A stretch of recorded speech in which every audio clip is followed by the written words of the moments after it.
हिंदुस्तान संपादकीय dictation start होगा 5 second बाद।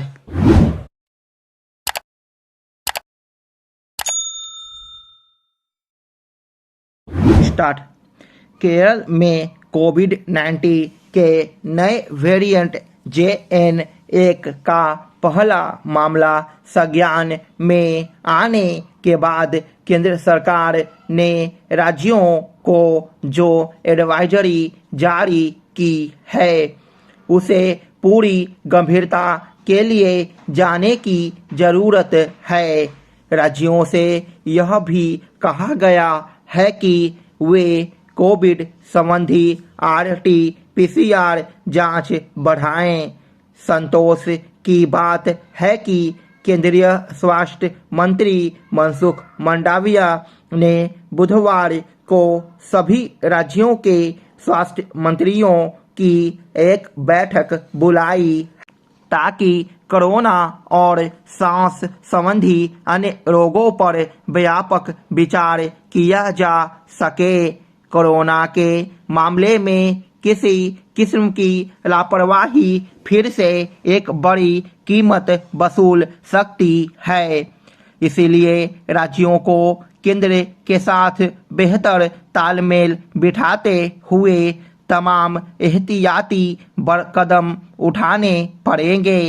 केरल से सटे कर्नाटक में राज्य सरकार ने 60 साल से अधिक उम्र के अपने नागरिकों और किसी भी गंभीर रोग के शिकार लोगों को सलाह दी है कि बाहर निकलते समय मास्क का इस्तेमाल करें। इस मामले में तत्परता कितनी जरूरी है, यह बात सिर्फ 2 तथ्यों से उजागर हो जाती है। केरल में सिर्फ इस महीने ही 17 तारीख तक कोरोना से 10 लोगों की मौत हो चुकी है, जबकि महाराष्ट्र में कई महीनों के बाद पहली बार एक दिन में कोविड संक्रमितों की संख्या दहाई अंक में पहुंची है। JN1 वेरिएंट के मामले चीन, अमेरिका और सिंगापुर आदि कई देशों में भी मिले हैं। इसलिए इसके वैश्विक प्रसार की आशंका बेमानी नहीं है। राहत की बात यही है कि केरल की जिस बुजुर्ग महिला में इस वेरिएंट का पता चला था वह कोविड से उबर चुकी है और विश्व स्वास्थ्य संगठन ने भी कहा है कि अभी तक इस बात का कोई प्रमाण नहीं मिला है कि यह नया वेरिएंट सार्वजनिक स्वास्थ्य के लिए बड़ा जोखिम पैदा करता है। फिर भी हमें पर्याप्त सावधानी बरतते हुए आगे बढ़ना चाहिए। कोरोना की दूसरी लहर में जो जन तबाही हमने देखी उसकी स्मृतियां अभी धुंधली। निसंदेह तब से स्वास्थ्य के क्षेत्र में काफी कुछ हुआ है।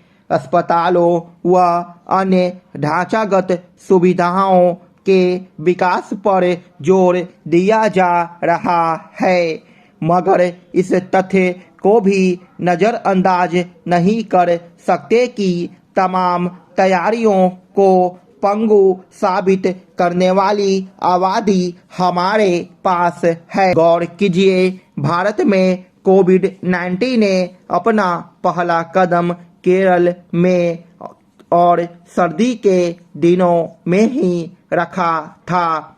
इसलिए मौसम को नजरअंदाज नहीं किया जा सकता। फिर इन दिनों जिस तरह की मौसमी अनियमितता देखने को मिल रही है वह वैसे ही अनेक बीमारियों की जड़ है। तमिलनाडु में पिछले कई दिनों से जबरदस्त बारिश हो रही है। जीवन ऐसे ही निकलता जा रहा है और आपने जाना ही नहीं कि संसार को किसने बनाया, कौन इसका पालन करता है। ऐसे प्रश्न हमारे मन में उमड़ने घुमड़ने चाहिए। आप ध्यान रखिए कि इस संसार को किसी उद्यमी नेता या संस्था या सरकार ने नहीं बनाया। जिसने इसे बनाया उसी को ब्रह्मा कहते हैं। ब्रह्मा का एक अर्थ और भी है।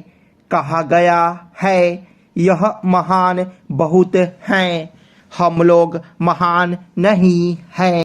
जहाँ हम बैठ जाते हैं उसी को संसार समझ लेते हैं।